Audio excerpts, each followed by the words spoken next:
विकसित भारत संकल्प यात्रा के तहत सोगढ़ ब्लॉक के ग्राम पंचायत डोहरिया में कार्यक्रम का आयोजन किया गया। कार्यक्रम में केंद्र और प्रदेश सरकार की योजनाओं की जानकारी दी गई। कार्यक्रम में मुख्य रूप से राशन कार्ड, वृद्धावस्था पेंशन आदि योजनाओं की जानकारी दी गई। यहाँ सबसे बड़ा मुद्दा लेखपाल की अनुपस्थिति और उनके द्वारा किए गए कार्यों की खूब लोगों ने निंदा की। उन्होंने यह भी कहा कि आज़ाद निवास पर लेखपाल से जब बात की जाती है तो वो कहते हैं कि तुम इटवा चले आओ, और वह गांव के विकास में भी सहयोग नहीं करते हैं, ऐसा ग्रामीणों का आरोप है। और इस आरोप की पुष्टि यहाँ के ग्राम प्रधान प्रतिनिधि महेंद्र प्रताप चौधरी ने भी की है। आइए सुनते हैं कार्यक्रम को लेकर के मुख्य अतिथि रहे कार्यक्रम के डॉक्टर पवन मिश्रा और ग्राम प्रधान प्रतिनिधि महेंद्र प्रताप चौधरी ने क्या कहा। विकसित भारत संकल्प यात्रा के तहत ग्राम पंचायत डोहरिया खुर्द में विभिन्न कार्यक्रमों का आयोजन किया गया। कार्यक्रम के मुख्य अतिथि रहे प्रधान संगठन के जिलाध्यक्ष व एमएलसी प्रतिनिधि डॉक्टर पवन मिश्रा ने केंद्र और प्रदेश सरकार की योजनाओं की जानकारी दी। इस दौरान स्वास्थ्य शिविर का भी आयोजन किया गया था, जिसमें लोगों ने अपना स्वास्थ्य परीक्षण कराया। कार्यक्रम में उज्ज्वला योजना के साथ विभिन्न योजनाओं की जानकारी लोगों को दी गई। विस्तार से उन्हें पीएम आवास, अंत्योदय योजना आदि विभिन्न योजनाओं की जानकारी लोगों को दी गई। मुख्य रूप से उन्हें किसान सम्मान निधि, आवास, वृद्धा पेंशन सहित अनेक योजनाओं की जानकारी दी गई, जो सीधे तौर पर लोगों को लाभान्वित करती है। आइए जानते हैं कार्यक्रम को लेकर के बतौर मुख्य अतिथि पवन मिश्रा ने क्या कहा और गांव के प्रधान प्रतिनिधि महेंद्र प्रताप चौधरी का क्या दर्द रहा और लेखपाल से उनकी कैसी शिकायत रही।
विकसित भारत संकल्प यात्रा के तहत ग्राम पंचायत डोहरिया खुर्द में कई योजनाओं की जानकारी दी गई। मुख्य रूप से कौन कौन सी योजनाओं की जानकारी यहाँ दी गई? ये विकसित भारत संकल्प यात्रा का पड़ाव आज ग्राम पंचायत डोहरिया खुर्द में था। आज मैं यहाँ उपस्थित रहा और यहाँ कार्यक्रम में स्वास्थ्य विभाग की टीमें लगी हुई हैं, कृषि विभाग की टीम लगी हुई है, ICDS की टीम लगी हुई है, जल निगम, स्वच्छ भारत मिशन सहित कई टीमें लगी हुई हैं।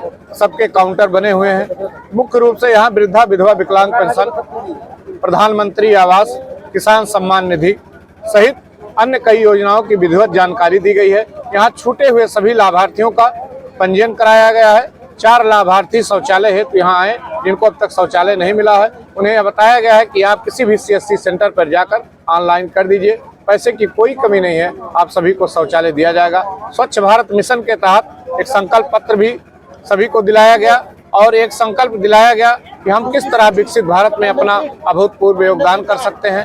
यहाँ के सभी लोगों में एक जागरूकता दिखी, एक उत्साह दिखा।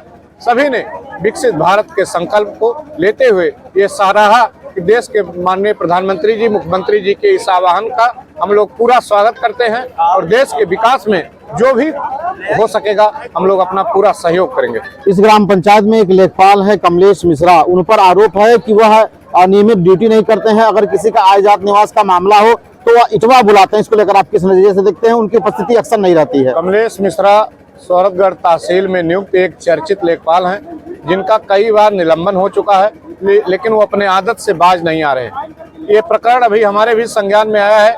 इसका शिकायत मैं पुनः उप जिला अधिकारी महोदय से करूंगा। ऐसे लेखपाल जो गांव में आते ही ना हो, उन्हें तत्काल निलंबित करके और विभागीय कार्रवाई करनी चाहिए उनके खिलाफ।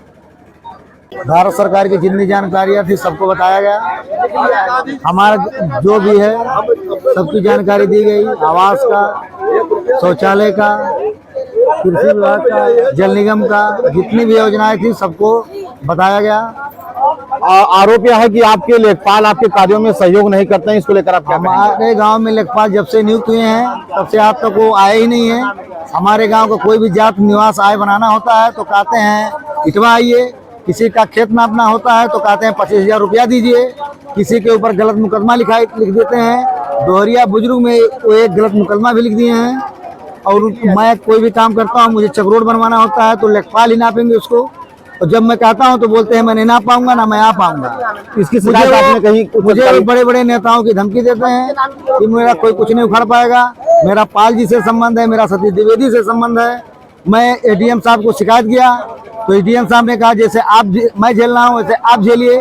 अब बताइए हम लोग झेल पाएंगे? एसडीएम की तरह हम अधिकारी हैं, हमारे वो जिला अधिकारी हैं, वो जो झेलेंगे हम झेलेंगे। हमारे गांव का कोई आदमी उनको नहीं पहचानता, आज तक देखा ही नहीं है। हमारे गांव का विकास कैसे होगा? हमारे गांव का पेंशन कैसे बनेगा? हमारे गांव का कोई आय जात प्रमाण कैसे बनेगा? आपने कहीं लेखपाल की शिकायत की लेखपाल है? के खिलाफ मैंने IGRS किया था, मुझे कोई वो नहीं मिला। हम लोग असंतुष्ट हैं उस कार्रवाई से। हम एसडीएम साहब को दरखास्त आगे की क्या लड़ाई होगी? आगे की लड़ाई होगी, या तो लेखपाल को हटाया जाए या तो हम लोग को पूरा गांव ही हटा दिया जाए। हमारा गांव हट जाएगा, हमको लेखपाल की जरूरत नहीं रहेगी, पब्लिक परेशान ही नहीं होगा। तहसीलदार महोदय वो हम IGRS की गलत रिपोर्ट लगा दी। हम लोग को कह रहे हैं अधिकारी से पैसा मांग रहे हैं। हमारे यहाँ जल मिशन का जो बोरिंग करना था वो भी नहीं गड़ा आज तक जमीनें नहीं दे पाए। हमारे यहाँ कोटे का जो अन्नपूर्णा भवन बनना था उसके लिए वो लिख के दे दिए कि वहाँ जमीनें नहीं है। उसके बाद जब हम दबाव डाले उसके बाद तो वो लिख के फिर दिए तो हमारे यहाँ काम शुरू हुआ। ऐसे गलत चीजों कर रहे हैं तो हमारे गांव का विकास कैसे होगा? जनता परेशान है।